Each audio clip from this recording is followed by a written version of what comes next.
आजपासून विदर्भासह गडचिरोली जिल्ह्यातील शाळांची घंटा वाजली। या नवीन शैक्षणिक वर्षाच्या सुरुवातीला नवीन प्रवेशित विद्यार्थ्यांचे ढोल ताशांच्या गजरात औक्षण करत बैलगाडीतून मिरवणूक काढत स्वागत करण्यात आले।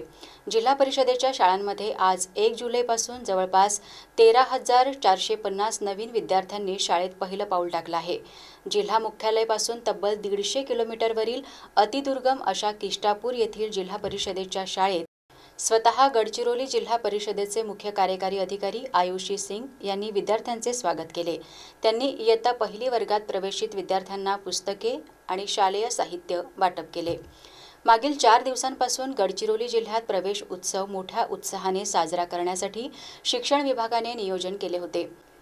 अनुषंगाने सर्वच कार्यालय प्रमुखांनी जिल्हाभरातील बहुतांश शाळांना भेटी देऊन हा उत्सव मोठ्या उत्साहात साजरा करण्याचा प्रयत्न केला आहे। त्या अनुषंगाने स्वतः जिल्हा परिषदेचे मुख्य कार्यकारी अधिकारी आयुषी सिंग यांनी जिल्ह्याच्या दक्षिण भागात हजेरी लावत नवागतांचा उत्साह वाढवण्याचा प्रयत्न केला आहे।